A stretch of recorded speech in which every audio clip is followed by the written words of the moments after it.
Welcome back into Exit 99 Sports. As always, my name is Caleb Deloach, and we have got a lot of basketball going on here in the area. We're in the middle of the SEMO Conference Boys Tournament. As I am recording, we are through with the girls tournament. We've got the girls Christmas tournament seeds, and the bracket is out now. A little peek behind the curtain here. I'm recording on Tuesday, a little bit later than usual. I was calling the Jackson Poplar Bluff game yesterday in the SEMO Conference Tournament down in Sykeston, so I'm a little bit behind here, so excuse me. We'll see when this comes out, see how behind I am on some of the things I'm telling you about, but we will jump right in. Basketball is, hot in the streets right now. We are a week into the season. Most teams have played, everybody's played now. Most teams have gotten in an early season, out of conference game or a big tournament, something like that. And that's where we'll start this past week. Saxony, they were in the Duke Herbert tournament that is played at Crystal City. Saxony's there. Cape is in the Fountain City Classic, and Jackson was playing in the Farmington Invitational. Talking about boys here, obviously. Saxony won their first game. I believe that was a 4-5 matchup. They knocked off Park Hill Central 79-54. I mean, if we're just being objective here, huge offensive explosion for a Saxony team that did not score a lot of points last year, putting up 79. Park Hill Central might be down a little bit right now. However, that's a program that's consistently very, very good. I mean, they're only a few years removed from going to state championships, things like that. Obviously, no more Joe Bryant and, Mason Williams, things like that. I get, but still a very proud program up there in Flat River. However, Saxony did go on to lose to Jefferson, the 1 seed, 77-43. Jefferson looked like a really good team last year. They were pretty young, looked solid at times, but they jumped up. They smoked Saxony, unfortunately, there in that one. Also, earlier in the week, Cape Central started 2-0 there up in DeSoto. They knocked off Fox 72-53, getting a big win over Fox. Fox, usually not too strong of a program. They usually sit around the bottom of their district. And then they come back Wednesday, Cape Central, tough ball game. Fort Zumwalt West beat them 62-55. Cape Central won, that is, 62-55. That's a game that Cape Central lost the previous season there against Fort Zumwalt to get kind of relegated to the third place game. However, they get the win, start the season 2-0, and then that set up a big-time matchup Saturday against Sykeston. Kind of a weird situation where both SEMO Conference teams are obviously the two best teams going into a tournament like that up in DeSoto. Kind of weird that they're both there, obviously, just with the fact that, you're kind of expecting, like, hey, we're probably going to see each other in the championship here. And that's the case. Sykeston got the better of them, 76-63. Sykeston looks really, really good. They look like the real deal going into the SEMO Conference Tournament. They are definitively the favorite. They were the favorite in my mind coming into the season. I know Cape got the 1 seed for the SEMO Conference Tournament. I never really understood it in general. I get the fact that Sykeston lost all 5 starters, and all 5 starters were college basketball players. 2 of them were Division I basketball players.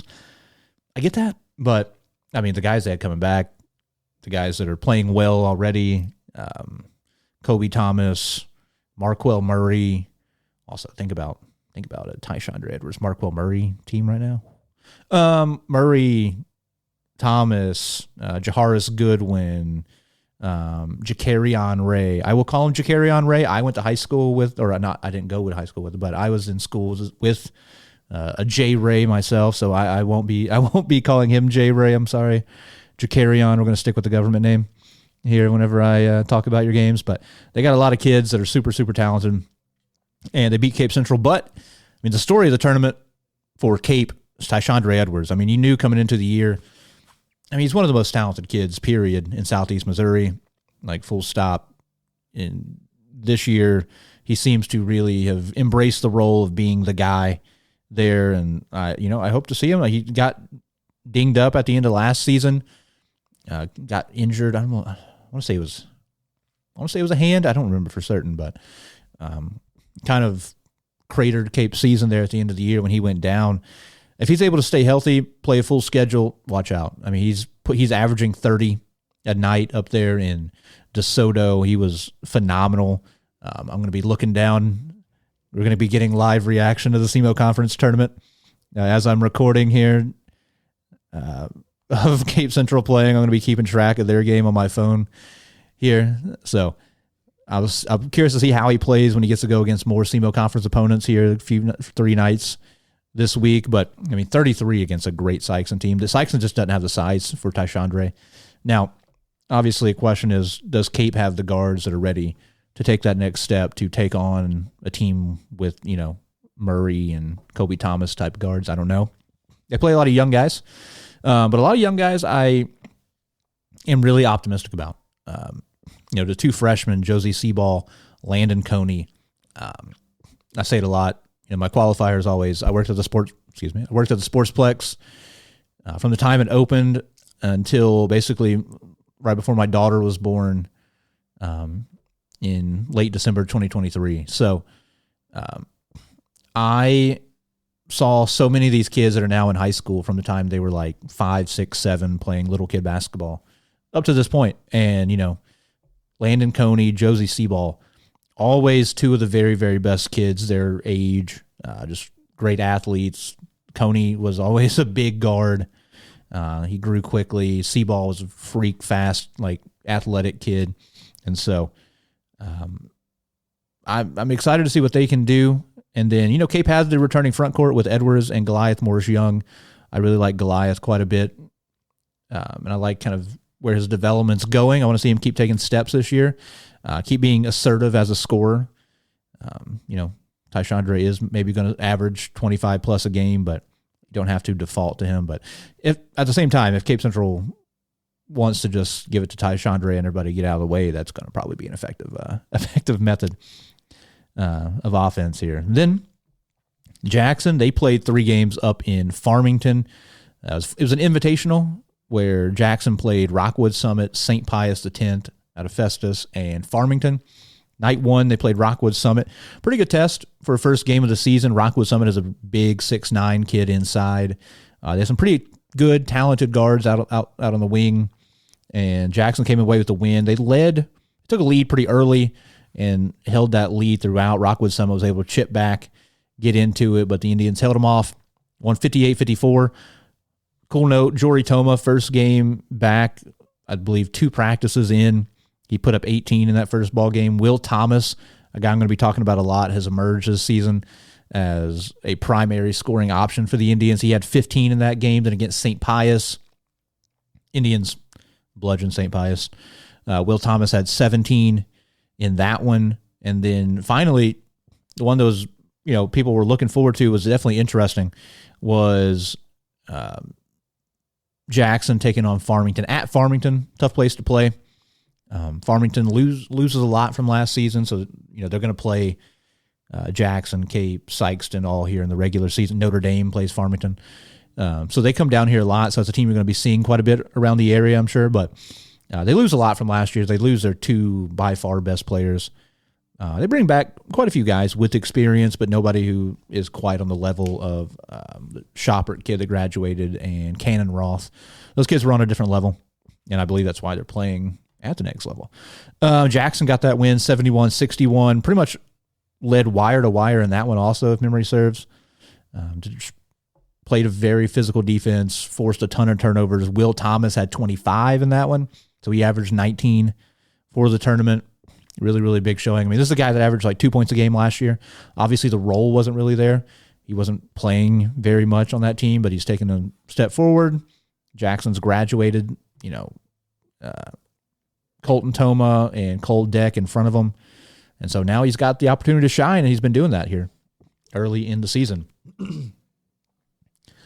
And then finally, Notre Dame had one standalone ball game this past week. Did not go very well. They took on a St. Mary's team who is pretty good looking right now, which might be a surprise to some people. They lost Zyrie Collins to, I believe he's at Austin P., younger brother of Yuri Collins, who was one of the best point guards in America in college basketball for a while. Zyrie Collins averaged 35 points a game at St. Mary's last year. So people thought they would take a step back, but the supporting cast he had, and might be some new people here and there, it happens. They look really, really good. St. Mary's is a legit good team. I mean, they probably compare to Sikeston. No crazy hype, but dudes that can fly out there. They have really, really talented players. So, yeah, St. Mary's smoked them 84-53. Notre Dame's a team I'm going to be watching. I'm going to be monitoring because that's another group I know a lot. There's this group of like 12 kids every single day of the week that came to the Sportsplex. The minute we opened, they were getting dropped off by their parents from St. Vincent or their coach, Don Earps. Shout out Don. He had those kids there every single day. He was their coach, and they have gotten better and better over the years. They destroyed everybody back in their parochial league days. They were leaps and bounds better than St. Mary's, IC, etc. And so that's a group I'm really interested in. Cole Adams, Braden Robert, Ty Blattle was a kid that we had at the Sportsplex quite a bit. The whole crew there, all those sophomores, very, very excited. I'm very interested to see what they do, how they develop, how they make a jump to the varsity level. Right now, a little bit of baptism by fire. They're taking on some really, really tough opponents.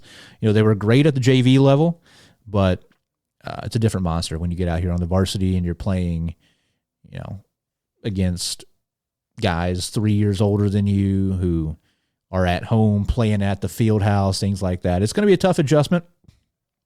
But yeah, I'm really high on the group. I'm just looking at the names, Evan Schwainbold, guys like that, Quinn Gammon, Colin Farrow, Colin Erbst, Bryson Edwards, Chance Brosey.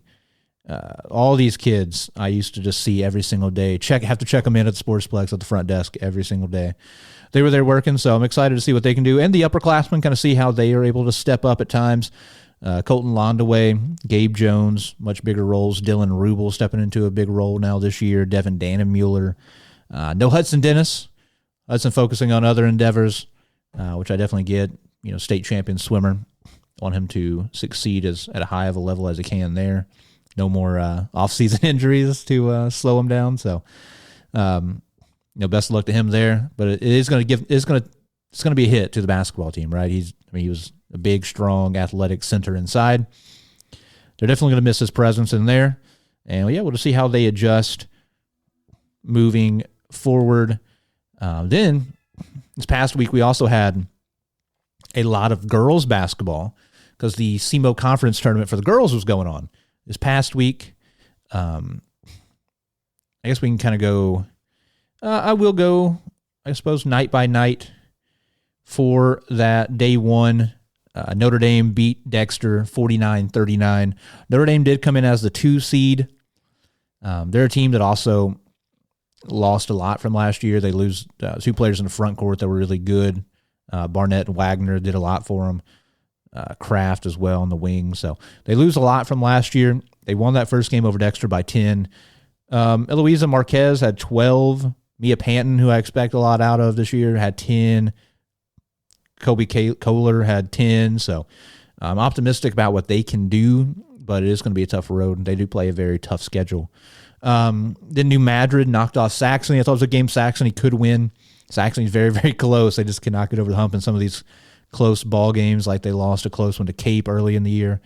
Going to see if they're able to jump up and catch somebody. What you expect out of them, Kinsey Keys had 20. Emily Mueller had 14. Like I said, about what you expect. Those girls, still only sophomores, got a long way to go. But I'm very optimistic about the future still. But I think they do have a little while on the runway till they are up in the upper tier of the SEMO Conference. But for the time being, I'm going to remain optimistic about what they can do. Then on day 2, that's where you had Jackson playing. They played New Madrid.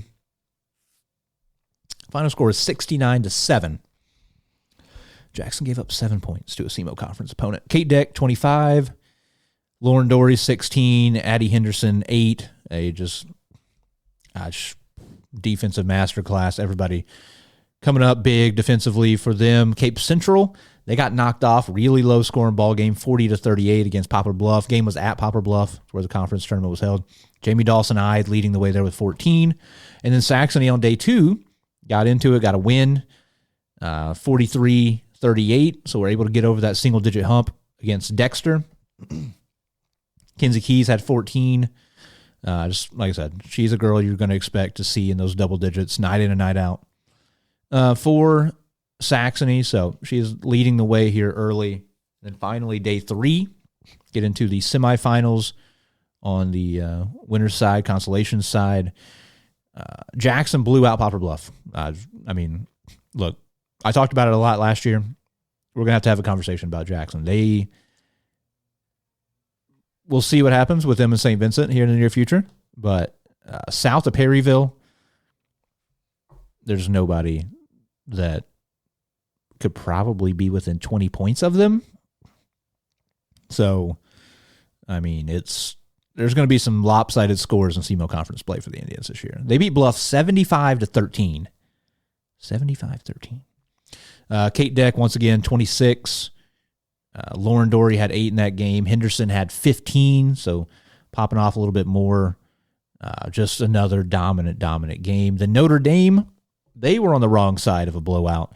60-27 against Kennett, who was definitely underseeded. There was 3 seed, but I definitely think they should have been seeded ahead of Notre Dame just because of what they had coming back. And they look pretty good. Elise Edwards is obviously a monster. That girl's going to be pushing all-time records in the state scoring-wise by the time it's all said and done. But yeah, Notre Dame held to 27, really tough. Mia Panton, though, bright spot, had 14 in that ball game. Cape Central, they won against New Madrid over on the consolation side. Once again, Jamie Dawson-Ide, 11. Caden Kern with 9. Abby Davenport had 14. So Davenport showing up a little bit more. Kern showing up some more. I'm excited to see what she can do. Once again, only a freshman, but another girl with a very bright future here in Southeast Missouri. And then finally, Sykeston did bounce Saxony over on the consolation side, 61-42. Kinsey Keys led the way once again with 13. Allie Nickham, double figures, 2 games in a row, had 14 there. And then on championship day, the consolation championship, Cape Central blows out Sykeston 54-26. Really good to see. Davenport and Dawson were both 20-point scorers in that game. And that's something I kind of expect to see throughout the year. Jamie's been really, really fun to watch across all sports now. She was awesome in track this past year, went to state and cross country this year, and already looking like a double-digit point-per-game scorer again in basketball. Third place game, Poplar Bluff beat Notre Dame by 3, 50-47. Once again, playing a road game, always tough in the SEMO Conference. Mia Panton led the way, did everything she could. She put up 26 of the 47 points, but the Bulldogs did fall by 3. And then in the finals, Thanos snap, I am inevitable. Jackson, 66, Kennett, 29. Kate Deck, 24 points, averages 25 a game through the tournament. Henderson had 15, Lauren Dory had 13. And maybe the most notable thing is they held Elise Edwards to only 11. That's unheard of. So shout out to Lily Watkins, saw her out there face guarding. And I know she came out of the game, but it felt like every time I was watching, Lily was just chasing Elise Edwards all over the floor. So shout out to her. I mean, all-time great defender, just hounds people, 94 feet, so very, very fun to watch. And then finally, this year they are doing a all-tournament team / MVP for boys and girls. SEMO Conference Tournament. It's kind of the first time thing. I was fortunate enough to get to vote on it, so that was very, very cool. I appreciate the people who set that up and, gave me that honor. 3 girls from Jackson were on the all-tournament team: Kate Deck, Addison Henderson, Lauren Dory, then Elise Edwards and Taja Carter from Kennett, Addison Valenzuela from Poplar Bluff, Mia Panton from Notre Dame, Jamie Dawson-Ide from Cape, Marley Crook from Sykeston, and Kinsey Keys from Saxony. So all of our teams here in Cape County represented. And then finally, Kate Deck was the MVP. Led her team to a championship, averaged 25 points a game on the way there. Well-deserved. Shout out to Kate Deck. Special, man. She's a really, really good player. She has been knocking down shots at a high level. And then even when her shots haven't been falling early in the year or early in some of these games at times, like I want to say it was one of the first 2 games, if I remember right. She was missing a ton of shots early. Didn't matter. Still was playing tough defense, getting out in transition, scoring easy buckets, setting her teammates up for good looks. Really, really good passer. So I've been really, really impressed with everything she is doing. And then for those who are interested in some smaller schools, I'll start paying more attention to the smaller schools here as we get past the other side, or we get into the Christmas tournament and then get past the other side of Christmas, where there's just a little bit less going on basketball wise.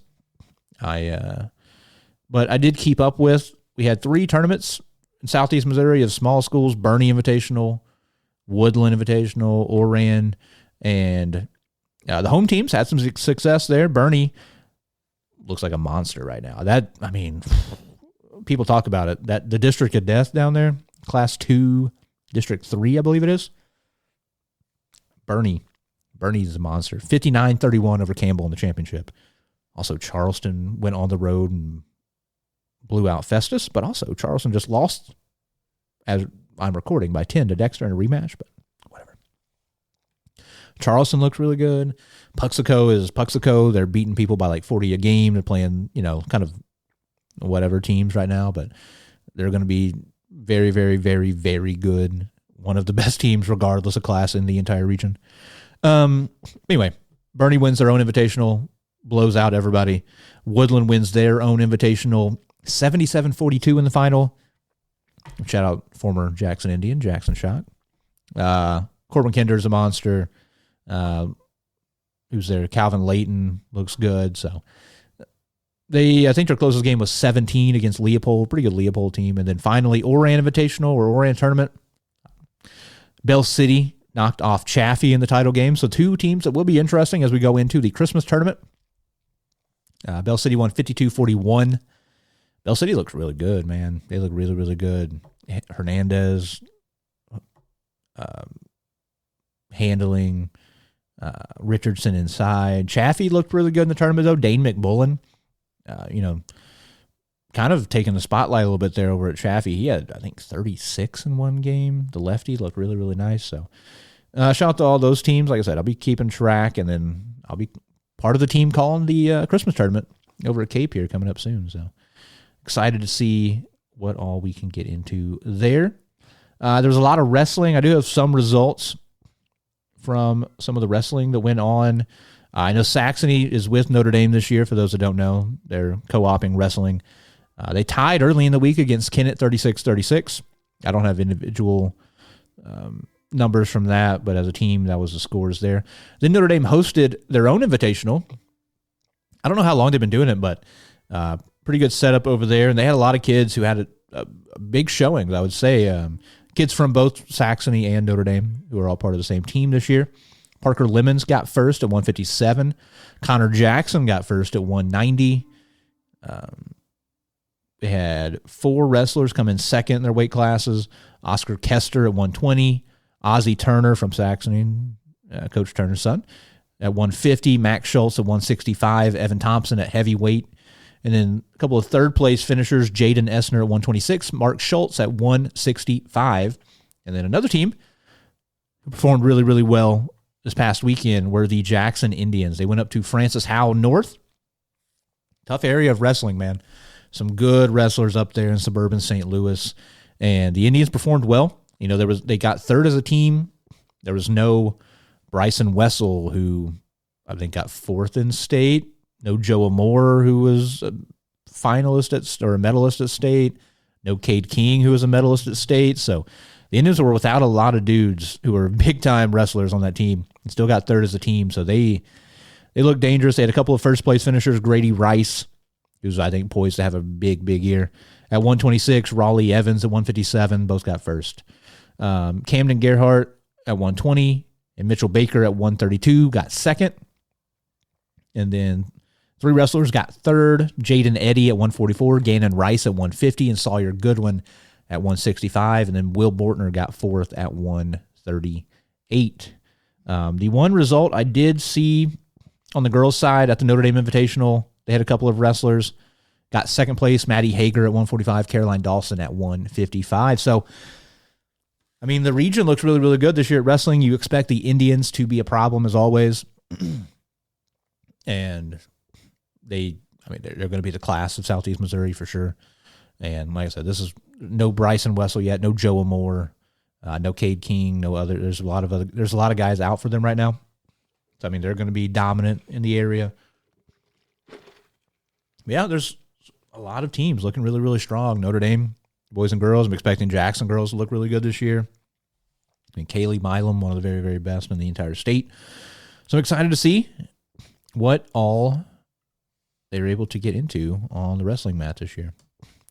Now we can jump into kind of what's going on this week. As I mentioned, this will be coming out mid-week here, and some results might already be final by the time I talk about, by the time this comes out, by the time you're hearing and listening to me. But regardless, I do have the first day of the SEMO Conference down. New Madrid beat Kennett in the play-in game, blew them out there. And so Kennett moves on to play the loser of the 2-7 game, which is between Sikeston and Notre Dame. Unsurprisingly, Sikeston wins big in that one, 80-42. Notre Dame led by Cole Adams with 8. Dylan Rubel had 7. Ty Blattle had 6. Sikeston's just nasty. I think they started the game 6 of 6 from 3. So, you expect Sikeston to get after you in the full court, force turnovers, get out in transition, get easy buckets, get downhill, get easy buckets. This team has shooters, all right? Kobe Thomas is one of the very best. Marquell Murray can shoot it. Ben James can shoot it. They've got dudes all over the court that can knock down threes.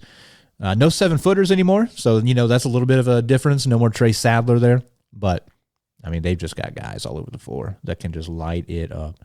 You look at their scoring. It was up and down the roster. Tons of people contributed. So it's going to be a tough Sikeston team this year. They've got guys up and down the roster who can contribute. They're back to their normal, just deep bench, throw bodies at you type of style. They went 13 of 26 from 3. That was the number I was trying to pull up. 13 of 26 from 3. Kobe Thomas had 15, Goodwin 14, Ray 10, Marquell Murray filling up the stat sheet, 7 points, 6 assists, 5 rebounds. So, they're going to be trouble. And that trouble is coming toward the Indians, who do advance to the semifinals on the winner bracket side. They knocked off Poplar Bluff 59-53. It was not easy. Jackson jumped out, I want to say 16, 17-point lead. Poplar Bluff just started reeling them back in. I thought Jackson was really going to be on the ropes. This Poplar Bluff team, they hadn't played a game yet. So it was kind of a mystery what they might look like. They had pieces returning. Dallas Williams, definitely a big leader for them there. 6'4", strong kid. Ultimate green light. Will shoot it from anywhere, anytime. Just unconscious scorer for them. Looked good. They have a ton of size. Like I said, Williams is 6'4". They start Briscoe inside is 6'8". They got Peyton Smith is 6'5". They got Corbin Thomas is 6'4". Sammy Durden is 6'4". They are a big, big team across the lineup. And they're playing without Markel Hurd, who's 6'5", 6'6", really, really talented forward inside for them. So they're going to be a good team as this year goes on. So keep your eye on Poplar Bluff. But Jackson comes away with the win, 59-53. Once again, Will Thomas leads the way, 15 points. Ty Forrest right behind him with 14. He continues to play well. Britt Crowden knocked down a couple of threes in this game that were huge. Jory Toma doing what he does, getting downhill. Had some tough time finishing in the trees in this ball game at time, but he knocks down the big clutch 3 to give the Indians, I believe, the 4-point lead. And maybe the most interesting thing about the tournament this year, outside of, it's a great tournament, right? You got Sykes and Charleston, Cape, Jackson, Notre Dame, Poplar Bluff, Dexter, all these teams that have, New Madrid, all these teams that have won big over the decades. But this year there's a new wrinkle. There's a shot clock. And I know that elicits strong emotions out of people, but the one thing it definitely changes is the fact that, I don't think it's a slight to say that William Durden teams love to hold the ball when they get a lead late in ball games. Or I don't know if that's true across the board, but I feel like every time he's ever played Jackson and Jackson has gotten a lead late in a game, they just pull it out and they will stand with the ball in their hip at half court. So that is eliminated, which was lovely. Let me tell you, as a guy who has to sit up in a booth explaining the game to you on the call, being able to not say, and Durden has it, and he throws it over to Lathan. He's waiting. Not being able to just not call nothing for 2 minutes at a time. Chef's kiss. Thank you, SEMO Conference Tournament. Shout out whoever is in charge. Tyson Moyers, I think, is like the president of SEMO Conference. Thank you, Mr. Moyers. And all the coaches, thank you to you for voting for it.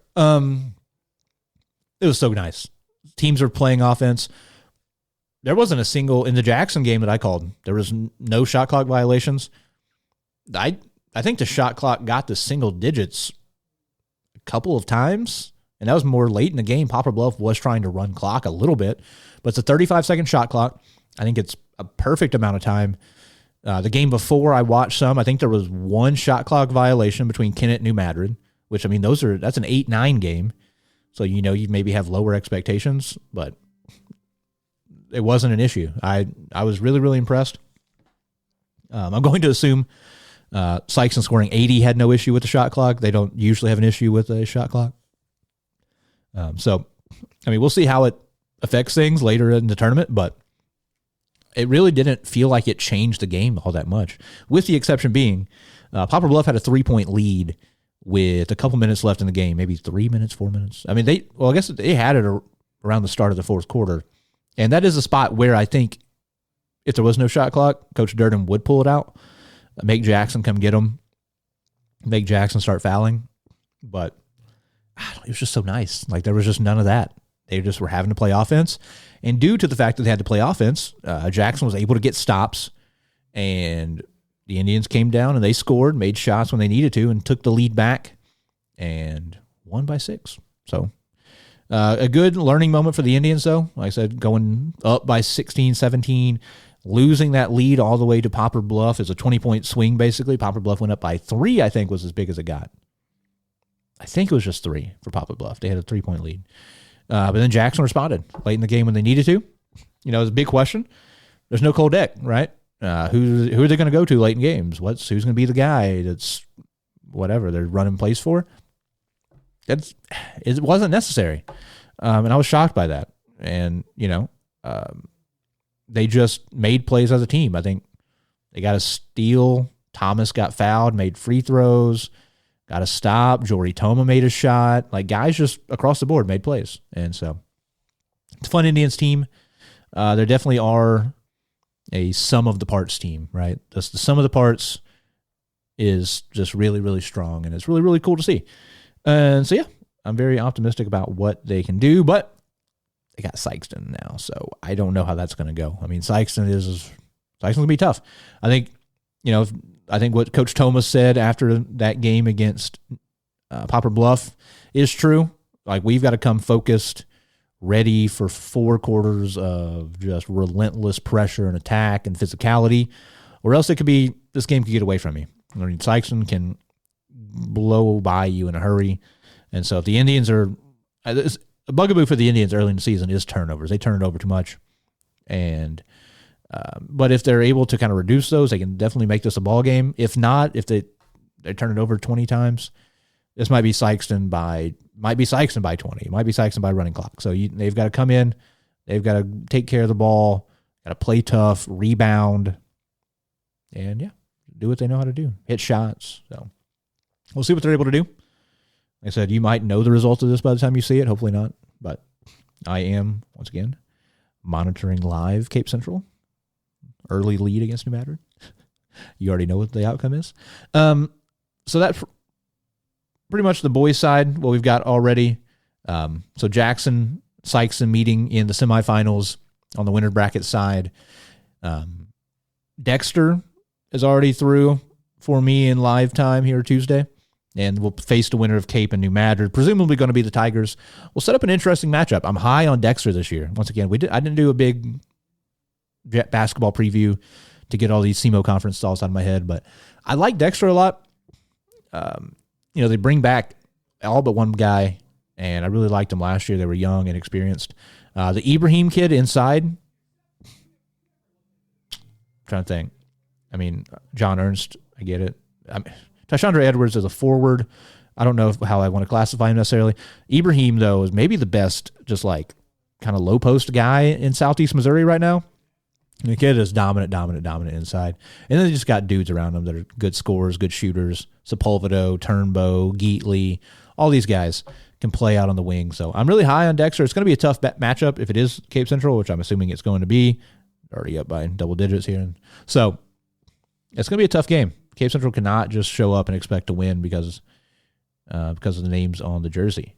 So I will now get into some girls basketball this week. The games I already got final. Monday, St. Vincent took it to Saxony, 74-26. Kinsey Keys did lead the Crusaders with 10. St. Vincent, I mean, they got second in state last year. They bring a majority of the roster back. You know, the Rubel twins, really unbelievable. I believe Riley Robinson's back and the Adams girls back as well. So, I mean, they've got a loaded roster. We might be seeing a big-time matchup between the Indians and them. Coming soon. Jackson, unfortunately for Kennett, it was scheduled that Jackson's going to be playing 3 days after the SEMO Conference Tournament championship game against Kennett at Kennett. Unfortunately for Kennett, the championship game was the Kennett Indians, so they've had to play Jackson twice in like 3 days or whatever, 5 days. And Jackson blew them out once again, 71-43. Then Cape went on the road down south. Scott County Central lost 52-50. Kind of a surprising outcome, in my opinion.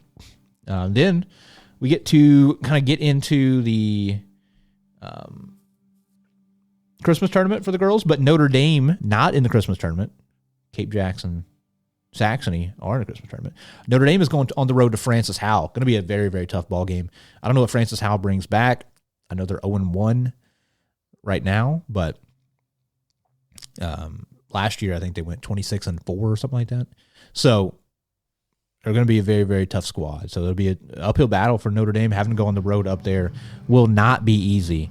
It'll definitely be something to monitor, see how it goes. And if they are able to hang, that'd be very, very, very positive sign for the Bulldogs as we head into the early part of the season. But I will pull up the bracket here for the girls' Christmas tournament. So it's set up as a 16-team double elimination bracket. So, however, there's only 13 teams. So the 1 seed Jackson, the 2 seed St. Vincent, and the 3 seed Delta all get a bye.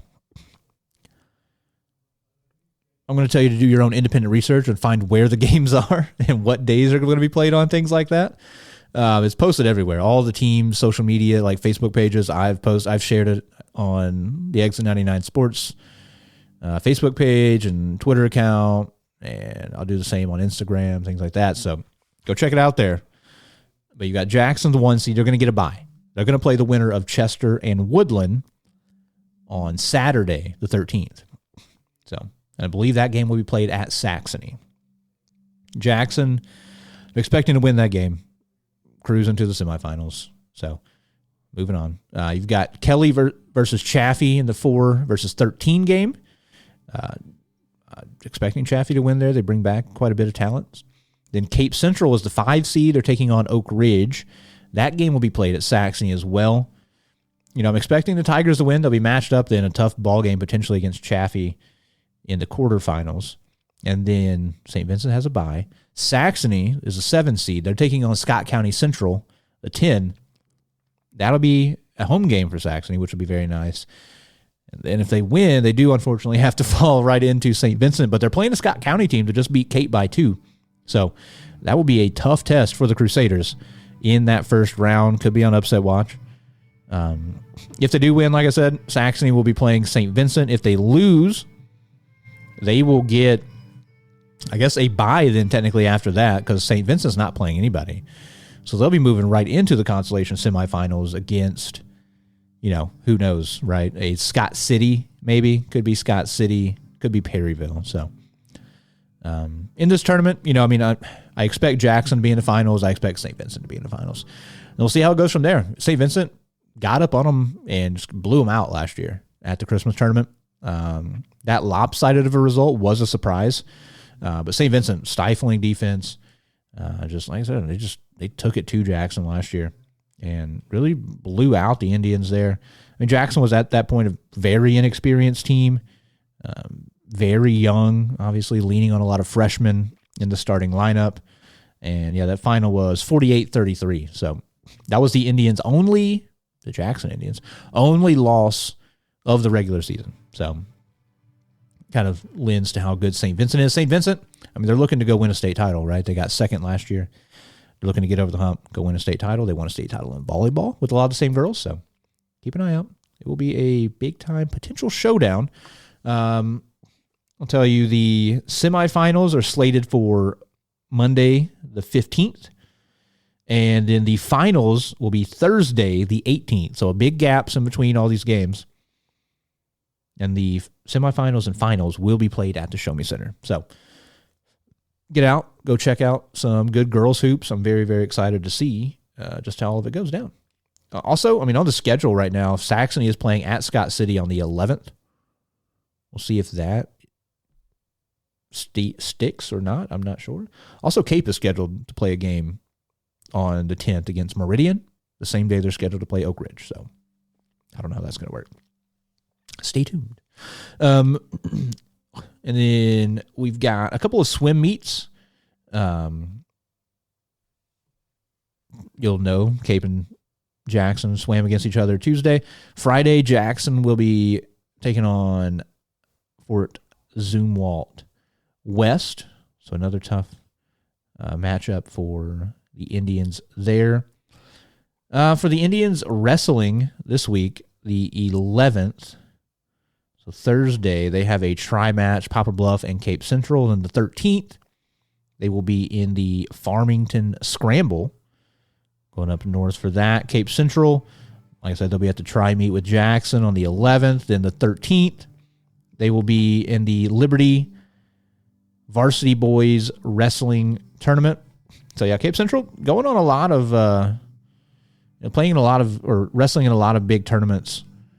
Up and down, Interstate 55, going up in St. Louis quite a bit. Notre Dame, the 11th, they will be hosting how many teams? It is going to be 4 different teams there. Notre Dame, Herculaneum, Dexter, and Kelly, all going to Notre Dame. So definitely go check that out for them. On the girls' side, same thing is scheduled right now.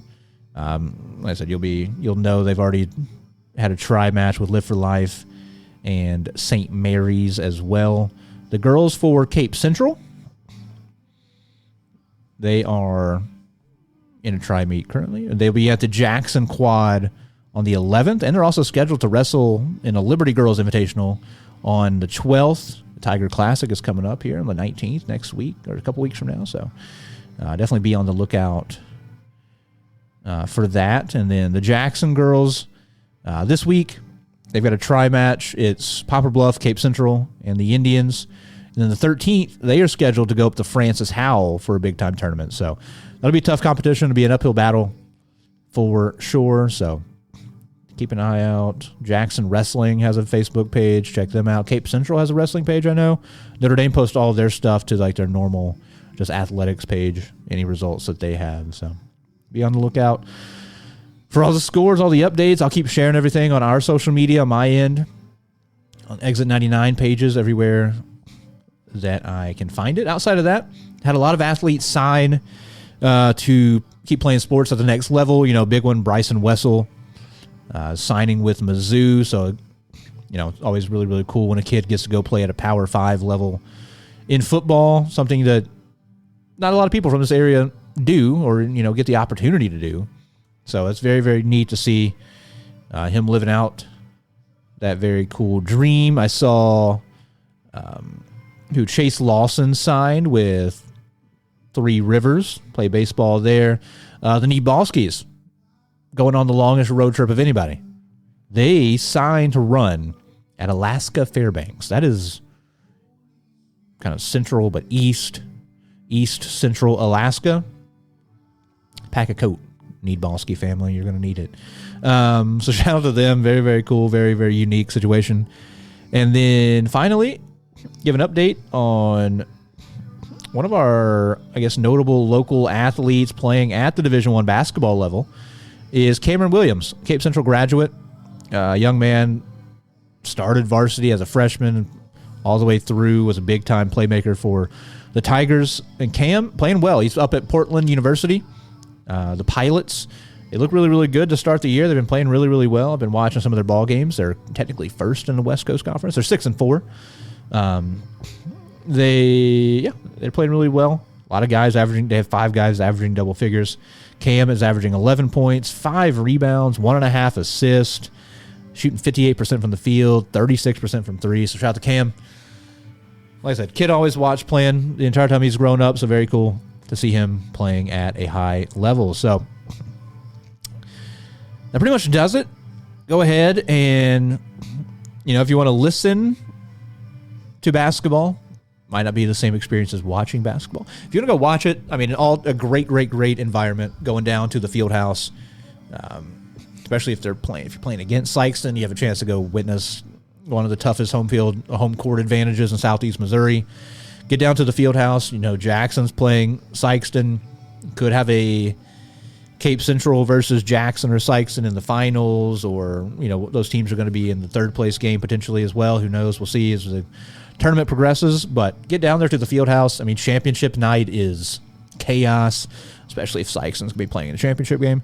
But it's chaos. It's going to be a jam-packed house. Get there early. There's not a lot I can tell you to do. You got to take off work. Look, you got to get there. First game's at 5:30, something like that. Get there at 4. Get there at 4:30, at least. You won't be able to get in the doors if you get there at game time. Go check that out. Go to the girls' Christmas tournament. Go support them. It's going to be a big venue when they do get over to the Show Me Center. So get out there. Go check out their games in person. If you're not able to watch in person, a lot of these teams, I don't really have an answer for you. However, Jackson boys basketball, yours truly, and potentially Cody Hinkabine will be on the call with me for the semifinal and championship night there at Sikeston. Friend of the channel, Ryan Winkler, does the Cape games on 95.7 FM, 1550 AM. Let's check him out. He'll also be streaming the games on Cape Central Sports YouTube channel, so go find him there. Rusty Hendricks, he does the Notre Dame games. That'll be on 12:20 AM for Notre Dame boys. And then finally, if you want to watch the games, A-Court Sports is going to be streaming everything on YouTube. Go look them up. All the games will be displayed on there. So should be a great time. SEMO Conference Boys Tournament's huge. I will give out a streaming link if there is one for the girls' tournament games. We'll see how that goes. I know they're playing some games in Delta, playing some games in Saxony, and then the Show Me Center. If you look up, you want to watch Jackson games, it's out to the Hendersons. Look up HENDI Hoops, Hendy Hoops on YouTube. Stream all the games and saves them all to a log there on YouTube. So that's how I keep up, especially whenever Jackson boys and girls overlap. When I'm calling a boys game, I go back and watch all the girls games that way. So very cool to see. And then a lot of schools, if they're playing at the home, do stream their games on Huddle, things like that. So go check it out. All the schools should post their links, things like that. And if not, I will post the links on Facebook or Twitter, Instagram. So, thank you all for listening. Thank you for watching. Those who do, go subscribe on YouTube. Go, follow the channel everywhere, social media, things like that. I always appreciate it. I am doing better at receiving compliments in public, so we're taking that step forward. I'm getting less awkward at people saying they enjoy it. I appreciate that quite a bit. I appreciate everybody who does hit me up, reach out, things like that.